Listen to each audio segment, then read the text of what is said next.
Тыквы созрели. И я знаю, теперь до самой весны будут разговоров. Что приготовить из тыквы? Ну еще бы, а куда девать таких красавиц? Но вы смотрите программу о вкусной и здоровой пище. А меня зовут Сталик Ханкишиев. И сейчас я расскажу вам, что делать с тыквой. Можно готовить с мясом, можно готовить без мяса вовсе, с одной только тыквы. Но с мясом, вы же знаете, вкуснее. Мясо нарезаем не крупными кусочками. Можно взять любое мясо. Можно взять даже и курятину. Возьмите самое главное. Пару ложек хорошего топленого масла. И прямо сразу, ничего не дожидаясь, кусочки мяса. Они должны слегка зарумяниться. Сколько здесь мяса? Да всего-то 250 или 300 граммов для запаха. Но вкусно получится. Невероятно. Это я вам обещаю. Потому что обжаренное мясо имеет вкус несколько раз ярче, чем просто вареное.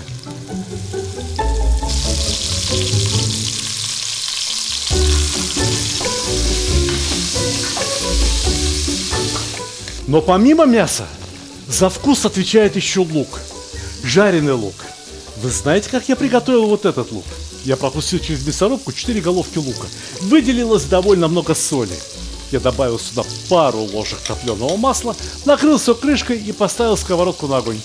Через минут 10 приоткрыл крышку, убавил огонь и дал выпариться лишние влаги. И в результате у меня получился идеально обжаренный и очень приятно пахнущий лук. Пора мясо помешать. Мясо без соли вкусным быть не может. На это небольшое количество мяса достаточно 1 чайной ложечки соли. Все готовится очень быстро. Мясо обжаривается 3-4 минутки. Лук у нас предварительно подготовлен. Смешиваем мясо и лук.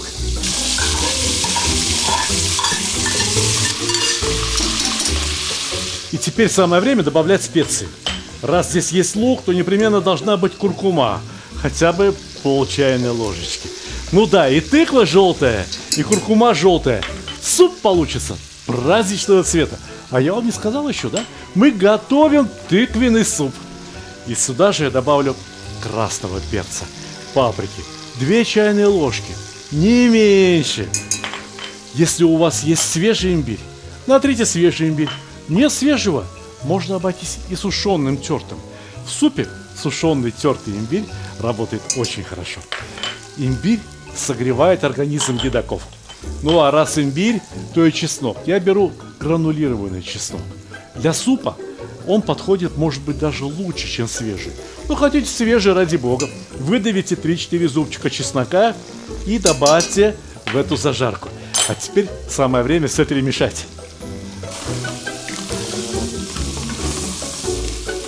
Все отлично. Все очень красиво и аппетитно. Добавляем воду. Но, разумеется, не полный казан. Надо оставить место для главного ингредиента, для тыквы. Одним словом, это очень удобный рецепт. Можно готовить из любого мяса, можно готовить с курятиной. Его нельзя готовить без гороха. Без гороха нут. Разумеется, горох нут следует замачивать загодя, чтобы он разбух, чтобы он подготовился, чтобы здесь в кастрюле 30-40 минут и он сварился. В принципе, если торопитесь, то горох нут можно минут 30 поварить в скороварке. И он уже будет больше, чем наполовину готов. Ну а здесь в этом супе, который мы пока что еще не слишком сильно посолили, он приготовится минут за 40. Может быть, за час. Разумеется, если вы его как следует замочили. Хорошо, что тыква долго не портится. Можно отрезать кусок. Мне сейчас понадобится примерно килограмм тыквы.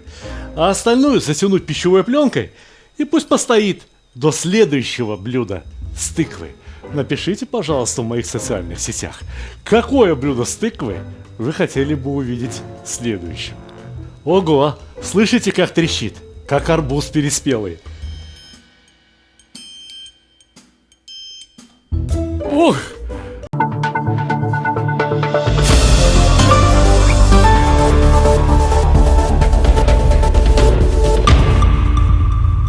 Меня зовут Сталик Ханкишиев. Если вы смотрите это видео, то это значит, что перед вами моя новая книга. Встречайте! Пожалуйста, не удивляйтесь, что обложка у этой книги практически черная.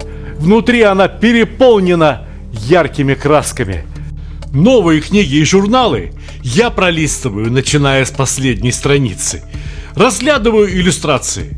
Десерты, целый баран на вертеле, шаурма, необычайно вкусные котлеты с роскошным пюре, рассказ о великолепном мясе для стейка и шашлыка, о том, как выдерживать мясо. О, самса! 420 страниц с великолепными блюдами, чебуреки, ароматные говяжьи ребрышки под соусом и универсальное блюдо в казане, которое получается у любого под названием басма. Невозможно обойтись без цыплят табака и самого вкусного блюда из рыбы – буглама, а также великое блюдо хаш и всеми любимый лагман.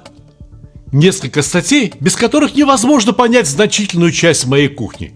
О каурме, о топленом масле, ну и, разумеется, популярные и любимые пловы, шашлыки, самая прозрачная и ароматная шурпа, а также хаш, который превращается в самый вкусный русский холодец. Так кто же тот гениальный редактор, который в точности знает вкусы моих читателей и зрителей?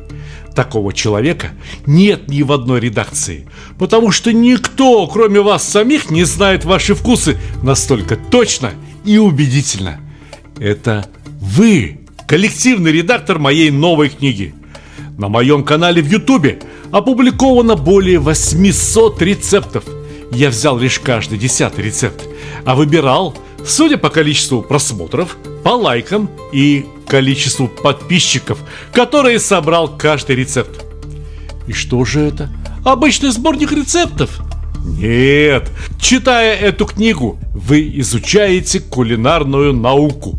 Не зубрите граммы и минуты, а учитесь понимать смысл каждого кулинарного действия, изучаете законы природы, физики и химии, которым подчиняется приготовление еды. Каждый рецепт – это полезный урок, пройдя который вы получаете знания, позволяющие готовить гораздо вкуснее по любым рецептам, потому что постепенно, шаг за шагом, вы становитесь знатоком кулинарии. А еще на каждом рецепте QR-код, ведущий на видеоролик. В рецептах много текста не потому, что они сложны в приготовлении, а потому, что они детально проработаны и изложены максимально подробно. Вы узнаете все о тесте, фарше, начинках, как выпекать в тандыре и в духовке. Плохой учитель музыки заставляет зубрить пьесы, а хороший учит понимать музыку, легко исполнять любые произведения и даже сочинять новые мелодии. Эта книга именно такая. Здесь собрано 75 рецептов, которые научат вас кулинарии, сделают вашу жизнь вкуснее и заставят стать счастливее.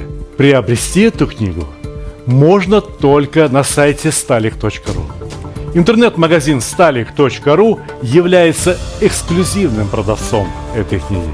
Зато вы можете заказать ее и с автографом, и в подарок вашим друзьям, и с доставкой точно по адресу.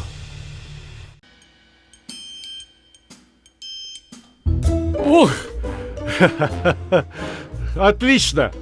Красавица какая!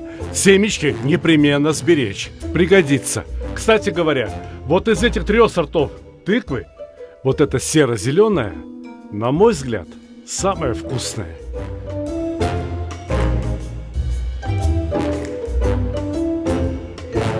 Нарезаем тыкву кусками произвольной формы. Все равно это будет суп-пюре. Да-да, именно суп-пюре. Да еще какой вкусный. Тыква готовится очень быстро. А кусочки мяса, я уже точно знаю, готовы. Я не хочу их перемешивать. Я хочу добавить эти восхитительные небольшие кусочки обжаренного мяса непосредственно в готовый суп. Убираем их из кастрюли.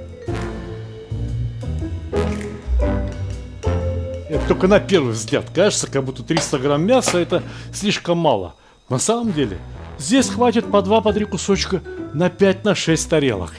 Ну, а тыкву насыпай щедро. Хотите сказать, что съели бы и так, прямо кусочками? Молди выглядит уж больно аппетитно. Но нет, в супах-пюре есть своя особая прелесть.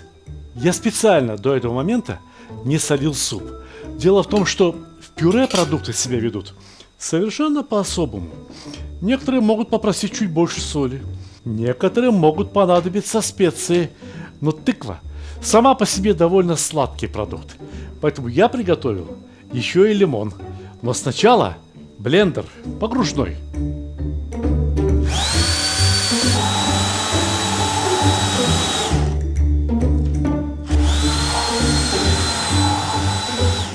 Ну вот и отлично. Однако пора снять пробу.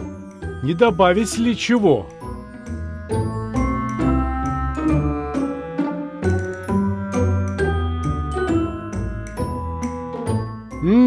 Конечно. Конечно добавить. Еще много-много соли и непременно лимонный сок.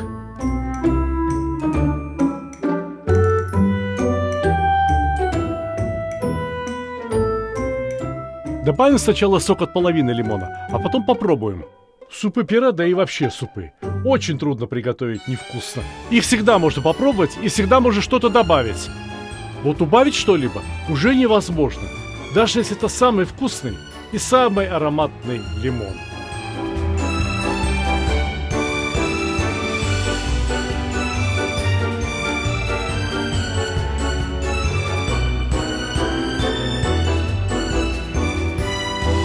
А вот теперь все просто отлично. Можно подавать. Будете готовить такой суп? Непременно запеките несколько тостов.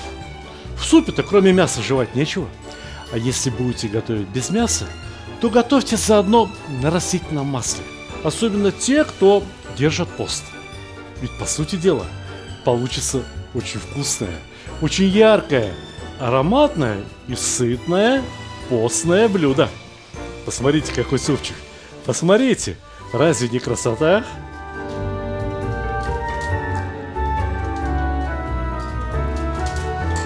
А еще к этому супу просится мята. А еще к этому супу просится кислинка. Сумах так называемый. Идите сюда. Посмотрите, как красиво у нас получится.